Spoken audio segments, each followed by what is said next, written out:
Oh, he's a good one. That's a good fish, folks. Look at the size of that bass. That's what I'm talking about. Little spoon bass. All right, we may have just found us some fish. Saguaro Lake bass is what that is. Look at him. I'm glad I changed the hook out on that. Come on, buddy. Open your mouth. Open your mouth. Ooh, I barely got him out. There. Look at that, folks. Look at that fish. Huh? Little spoon bass. That's a 3-pounder. Goodness gracious. Look at that. We'll let him go. Caught him deep. Folks, today we're at Saguaro Lake trying to figure some fish out. I just drove over some shad. I'm trying to figure out what these fish are doing. I've got my big spoon tied on. We're in about 34 foot of water on this rock ledge, and these bass are down here, you know, and they're biting. You get them fired up a lot of times, you can get them going. This is very unusual. I'm throwing a 3/4 ounce spoon though, because in that deeper water, I wanted to get down there quick when you find them. I'm throwing a bait cast rig with a medium action rod. It's my Taipan 7, I think it's a 7.2. What do we got here? A 7-footer, medium action, 10-pound test line, 3/4 ounce Castmaster spoon. I changed the hook out on. It's a Gamakatsu treble hook. And of course, you always want to use a swivel. You're probably wondering why I like gold. Well, for years I've been loving coming to this lake. Anytime it starts to turn off color, man, do I like to throw that gold. Anytime you can't see more than, say, 5 foot down, you know, this lake's usually generally gin clear, and right now it's not. So I like that gold color. I think it gives a lot more flash down there. If I was using a lighter spoon, say, you know, 1/2 ounce spoon, I'd go to my spinning outfit with 8-pound test line. But this really works out good. If you can find these fish, it's a lot of fun to fish. And a lot of guys are fishing the banks with worms and jigs and having all kinds of fun doing that. But boy, I'll tell you what, sometimes you can sure light their fire doing this. I got bit like 3 or 4 times before I even caught that fish. I think they were chasing that school of shad down there. So it worked out really good for me for a second. But these fish constantly move. So fishing the bluffy areas like this, trying to find a spoon bite, you can see how close I am to the bluff. But it's just a sheer drop off. 40 foot of water, 38 foot of water, they're here, you know? But those shad won't stay still. You gotta constantly be moving a lot of times, or they'll come right up underneath the boat on you.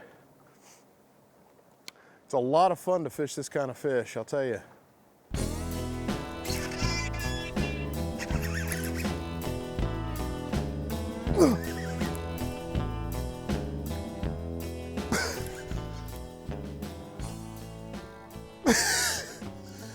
I think I just hooked a bunch of weed. Goodness gracious.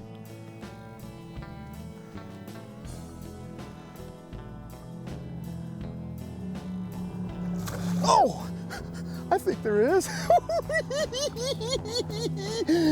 That's what I'm talking about, folks.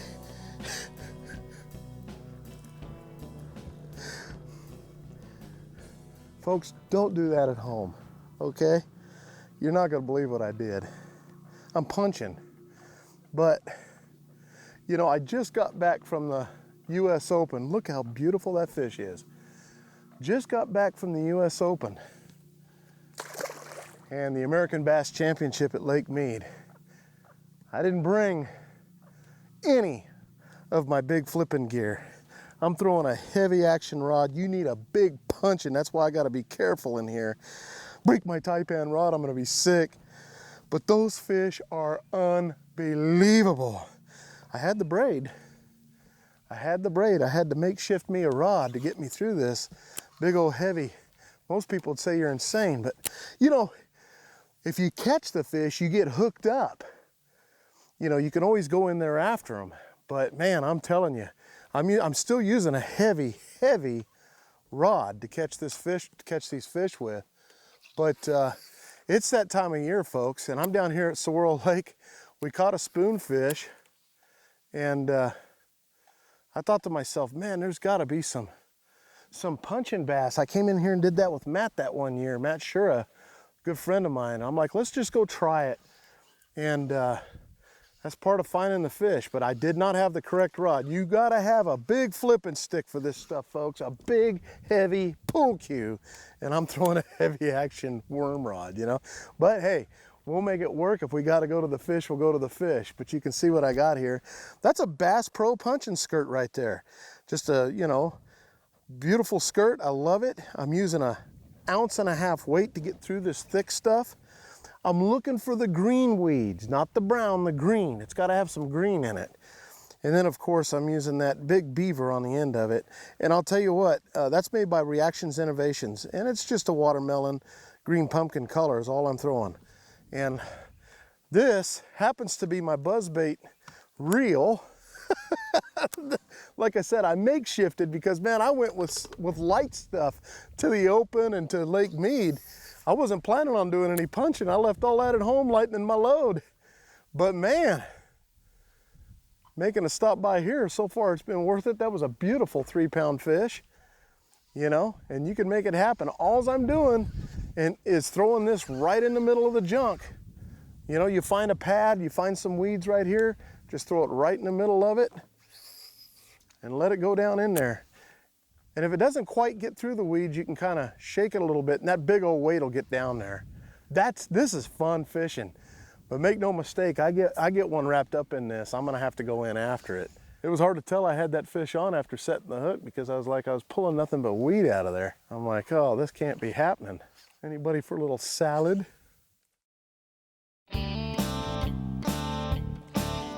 Oh, there's one right there. Came up and got it. Yeah, little topwater bass, little Rico bass. Oh, I barely got it hooked. Oh, you gotta really be careful with them little hooks. Come on. Boy, fighting like no tomorrow. A little current going on. Look at that, folks. Oh, look at there. Ooh, almost hooked me. All right, come here. No. You're done. Folks, we're back out here at Saguaro Lake, early morning, finally catching the early morning bite. You know, I had a Bass Pro Shops seminar to do last night. Every second Tuesday of the month, they have a seminar. And after winning the US Open, Gary and Matt wanted me to come down and do something, so I came down. And well, he had to leave early yesterday, so we're back on the water here at Saguaro Lake. And I wanted to get here early enough to throw some topwater. And man, this is almost picture perfect. They're moving water, so maybe we'll catch some big fish. That was a beautiful 2.5 pound bass right there. And all I'm throwing is that Rio Rico. And I'm throwing, because they're gonna be gorging on shad, I'm throwing that lightning shad pattern. Love those Rio Ricos because I can get such a good cast on a bait caster with them. It's a little bit bigger profile bait. If you find the fish aren't really coming up for that particular bait, you can downsize to the regular Rico. That's a great bait too. You know, this time of year, throw those shad patterns. We're in the fall and you want to throw those shad patterns. Oh, that's a monster. Oh, monster fish right there. Ooh. I'm afraid to pull on it too much, man. I got them little bitty hooks in that Rio Rico.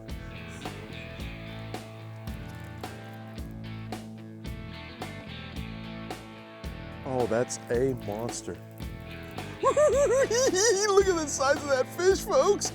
That's a Saguaro Lake bass. Oh my goodness, that's a monster. That is a monster bass. It's Moby. Barely got it hooked. Come on. Come on. That's what I'm talking about, son, right there. That's why you throw that Rico. That's exactly why you throw that Rico. Oh my goodness. Oh my goodness. That's awesome. That thing is huge. That's a monster bass, folks. Monster bass. That's why you come to Saguaro Lake right there. Look at that. All over that bait. Oh my goodness.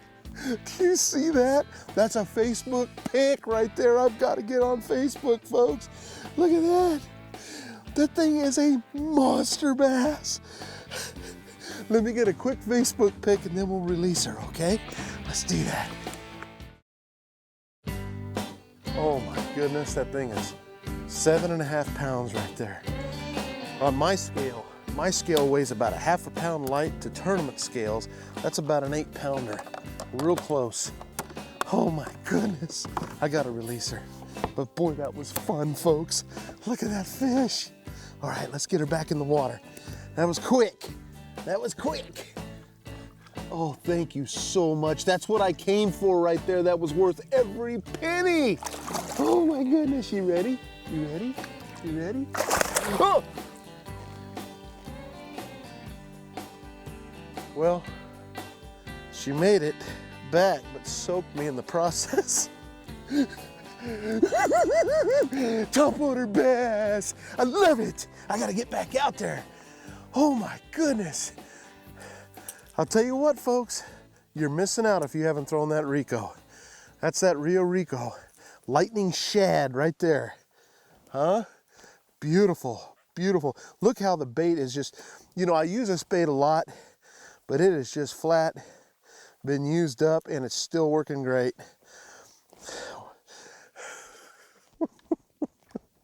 Well, you know, I only had about a half a cup of coffee this morning. I was so excited to get out here, and I'm a coffee drinker. I love my coffee. But I'll tell you what, that fish was that's about 3 cups of coffee, maybe 4, somewhere in there. I'll tell you, that woke me up. Holy moly.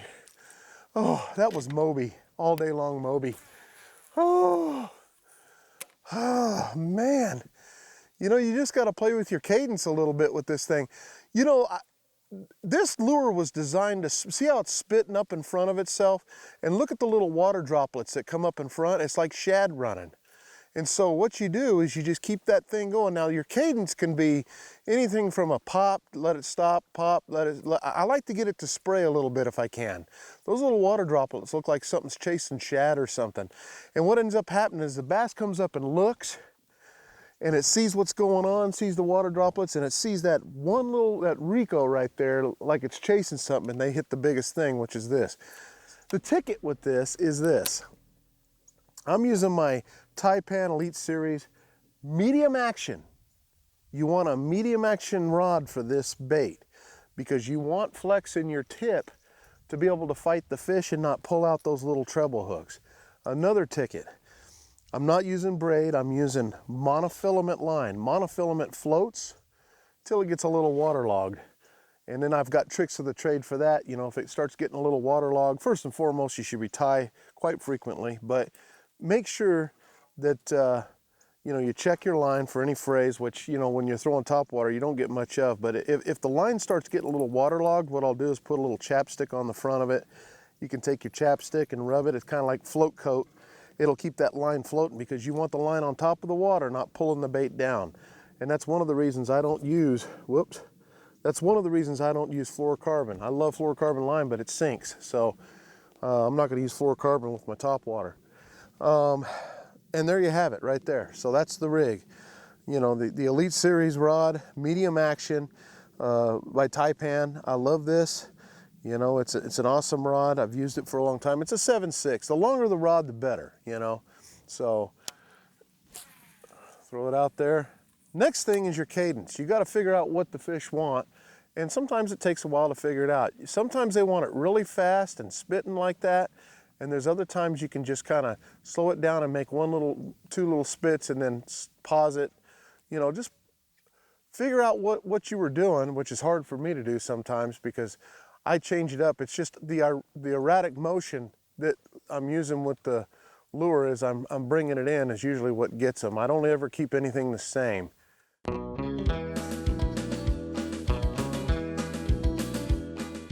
Hey folks, for my tip of the week, one thing really important to remember when you're fighting these fish, and this is about fighting the fish, okay? You've got little bitty treble hooks like this.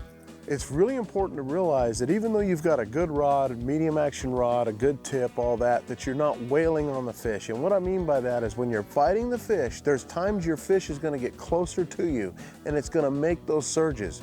Okay, when that fish makes those surges, use your arms to help the rod. So a lot of times you're gonna have to move your arms out a little bit, you know, work the rod. Don't just keep wailing on the fish and doing this, because if you do that, you're gonna pull the hooks out. So when the fish surges, learn to quit reeling and just actually lower your rod tip and keep everything tight, but you know, work the rod a little bit, because I see so many folks that actually just, when they hook the fish, they just keep the rod up real high and they just start reeling like crazy.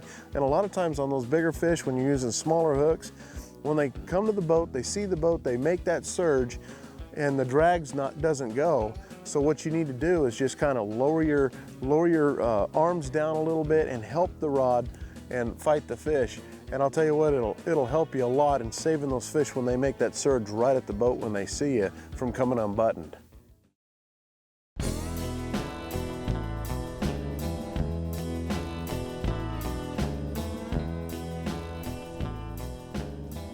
Oh, got him.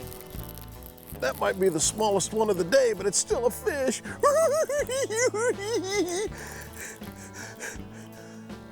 That's our 5th fish. Oh! Did he eat that thing or what? Oh, that's still a good fish, folks. Still a good fish. Come on, baby.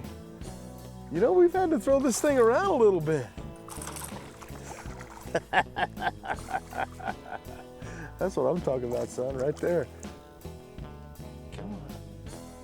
Oh, I got you. He's not a giant fish. That's one of the smaller ones of the day, but it's still there. We're still getting them.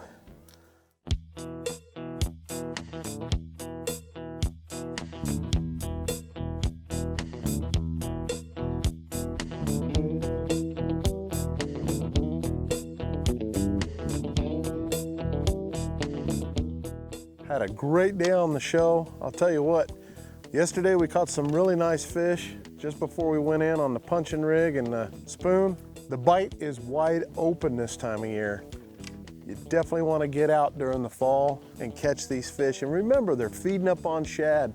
So when they're feeding up on shad, use the shad pattern type stuff and you'll have a lot of fun. When the fishing gets a little slow in the afternoon, you can go to your drop shot rigs or your Texas rigs and catch up some fish. But I'll tell you what, there's some monsters right here at Saguaro Lake, and I always love coming down here. Appreciate you joining us on the show today. Thanks so much, and we'll see you next week. I'm Johnny Johnson. Now, see, that's what I'm talking about, folks.